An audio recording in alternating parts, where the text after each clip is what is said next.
Esse é o 10º vídeo que nós gravamos sobre Mateus capítulo 6 e a oração do Pai Nosso. Como nós já falamos, a Bíblia King James traz um subtítulo dizendo oração modelo. E é nisso que nós acreditamos, que Jesus ensinou um modelo de oração para que nós pudéssemos, através deste modelo, ter uma base, uma referência de como orar. Não que esse fosse o único modo, mas um modelo a ser seguido, um modelo que o próprio Mestre ensinou. E nesse modelo, Jesus ensina que a adoração, ela é parte muito importante da oração. E é sobre isso que nós queremos falar hoje, a adoração na oração.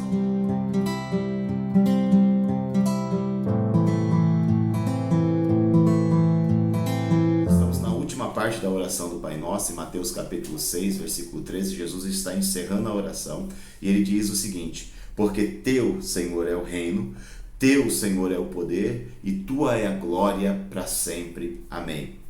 Nós queremos falar um pouco sobre esta parte do versículo 13 hoje. Jesus está adorando ao Pai. Quando nós adoramos, nós não estamos agradecendo pelo que nós recebemos, nem agradecendo pelo que nós podemos receber, nem agradecemos por algo, nem agradecendo por algo que Deus fez e nem agradecendo por algo que Ele pode vir a fazer. Nós estamos adorando-o por aquilo que Ele é.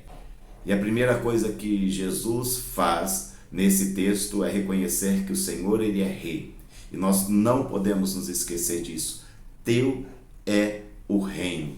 A ti pertence o reino. Nós já falamos um pouco sobre o reino de Deus, porque em um dos trechos da oração do Pai Nosso, nós vemos um pedido: venha a nós o seu reino. E nós falamos e voltamos a repetir que o reino de Deus, ele não é algo que está estabelecido hoje geograficamente, que vai do Oriente até o Ocidente, ou que atinge a Europa, ou que chegou na América. Não, o reino de Deus, conforme diz a Bíblia em Lucas capítulo 17, versículo 21, está no meio de nós. A Bíblia diz assim: certa vez Jesus foi interrogado pelos fariseus sobre quando viria o reino de Deus. Jesus respondeu: o reino de Deus não vem de modo visível, nem se dirá, ele está aqui ou ele está lá. Não está num âmbito geográfico, porque o reino de Deus está entre vocês. O reino de Deus é algo que nós aceitamos. Quando nós entregamos a nossa vida para Jesus e declaramos que Ele é Senhor da nossa vida, então nós passamos a fazer parte deste reino. E obviamente que, como todo reino, tem um rei, que é Deus, tem uma lei, que é a sua palavra, tem uma cultura que é estabelecida por meio das leis de Deus, tem direitos, que toda a promessa de Deus tem nele o sim e por ele o amém. Então esse é o meu direito, tudo que ele me prometeu, nós temos convicção que ele fará. E é um reino de luz. A Bíblia diz em Colossenses capítulo 1, versículo 13, que o Senhor nos tirou do reino das trevas e nos trouxe para o reino da sua maravilhosa luz. Nós já falamos sobre isso. Mas quando nós vemos Jesus dizer aqui em Mateus capítulo 6, versículo 13, teu é o reino, ele está exaltando a Deus por ser aquele rei que domina sobre tudo, que domina sobre todos. E quando Jesus fala em Mateus capítulo 6, versículo 13, dizendo, teu é o reino, ele está exaltando o Senhor como rei absoluto e soberano, porque de fato é isso que ele é. No livro de Daniel teve uma visão que começava em seus dias e se estendia por muito tempo, uma visão que ia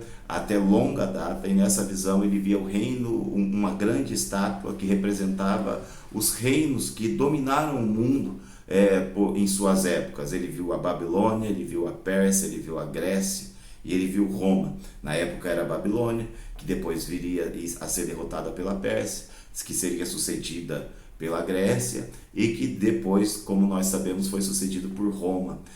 E ele via aquela grande estátua com cada parte representando esses 4 reinos, mas de repente via uma pedra que derrubava, destruía aquela estátua. E dessa pedra se estabelecia um reino que seria eterno.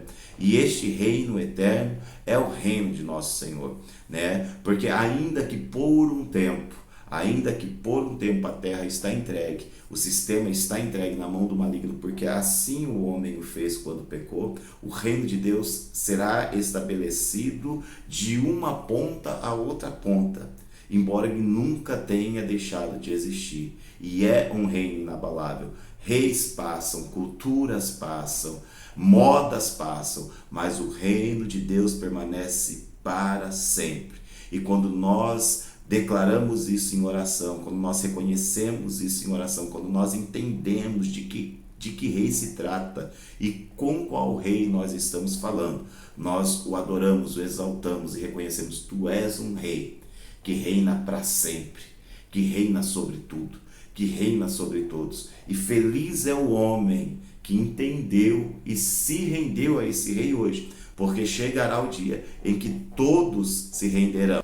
Em Romanos capítulo 14, versículos 11 e 12 diz o seguinte: porque está escrito: por mim mesmo jurei, diz o Senhor, diante de mim todo joelho se dobrará e toda língua confessará que sou Deus. Assim cada um de nós prestará conta de si mesmo a Deus. Chegará o dia em que todo joelho há de se dobrar e toda língua vai confessar, porque o nosso Jesus não é mais aquele Jesus que muitas vezes está pintado em quadros com uma coroa de espinho na cabeça, preso em uma cruz. Não, a Bíblia vai dizer que ele tem os cabelos brancos como a neve, ele tem os seus pés como o bronze reluzente, na sua coxa está escrito Rei dos Reis e Senhor dos Senhores. Esse é o nosso Jesus. O nosso Deus está assentado no trono e desse trono ele governa tudo. Nada nunca fugiu ao seu controle. E feliz é quem reconhece isso. Nós fazemos parte deste reino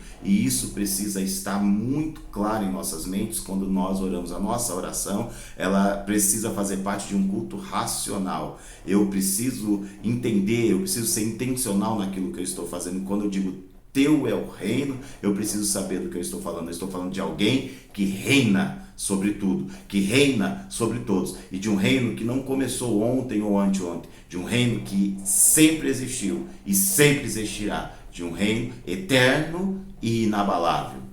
E ele não é somente um rei, mas ele é um rei que tudo pode, porque se primeiro Jesus disse teu é o reino, segundo ele disse teu é o poder. Mas que poder é esse? Porque nós vemos muito tipo de poder em muitas pessoas poderosas e às vezes nós confundimos isso com o poder de Deus. O poder de Deus não tem nada a ver com o poder que nós conhecemos, que está na mão de qualquer homem. Existem poderes que foram estabelecidos ao longo do tempo e cresceram progressivamente, né? Reis que aumentaram o seu poder bélico. Existem poderes que foram herdados, né, onde um pai conseguiu um domínio e passou para o seu filho, que passou para o seu neto, e então quando chega ali no neto, aquele poder foi aumentado, aquele reino cresceu e se estabeleceu de forma até gloriosa entre os homens. Mas o poder de Deus, ele não é algo que cresceu progressivamente e nem é algo que ele foi herdado. Deus é. Quando ele se apresentou a Moisés, ele disse: eu sou, o grande eu sou está te enviando. Eu me formei, eu não estou em progresso, eu não estou em mudança, né? O conhecimento de Deus, ele é progressivo em nós, porque nós estamos crescendo em conhecimento. A revelação de Deus é progressiva para o homem, porque nós estamos tendo acesso cada dia a uma nova revelação. Mas Deus, ele já é. Ele é completo, ele é pleno e o seu poder é pleno, é completo desde o princípio. Então o poder de Deus, ele não está sendo constituído, ele não está sendo aumentado e ele não foi herdado. Ele é completo. Quando você está falando com Deus, você está falando com alguém que tudo pode. Jó bem disse no capítulo 42, no versículo 2: eu bem sei que o Senhor tudo pode e nenhum dos seus planos podem ser frustrados. Quando no final da oração do Pai Nosso, Jesus declara teu é o poder, ele está dizendo: eu sei que o pão que foi pedido, que a proteção que foi pedida, que o perdão que foi pedido, que tudo que foi declarado nessa oração foi dirigido a alguém que tem poder para realizar todas as coisas. Essa convicção nós precisamos ter no nosso coração, e isso precisa ser declarado todos os dias, porque nós precisamos adorar. Nós temos a necessidade de adorar. Nós devemos adoração a esse Deus que pode todas as coisas. E por poder todas as coisas e ser os reis dos reis, ele merece toda a glória. Teu é o reino, teu é o poder e tua é a glória para sempre. A Deus seja a glória. A Bíblia, ela vai dizer que Deus não divide a sua glória com ninguém. E nós temos uma inclinação à idolatria. E quando nós falamos de idolatria, nós não estamos falando simplesmente de algo que nós criamos, de uma estátua que nós fazemos, ou de uma imagem que foi colocada em algum lugar, e então nós começamos a prestar culto àquilo. Não, eu estou falando de pessoas, eu estou falando de posses, eu estou falando de relacionamentos que muitas vezes ocupam o lugar de Deus. Nós temos vivido um tempo que mesmo dentro da igreja, no meio da religião, pessoas têm idolatrado pessoas têm idolatrado talentos. Nós temos respeito, admiração, e isso é natural. A Bíblia diz: dai honra a quem merece honra, e nós precisamos honrar as pessoas, honrar as autoridades, sejam elas espirituais ou sejam elas no campo político ou social. Toda autoridade deve ser honrada. Agora, a adoração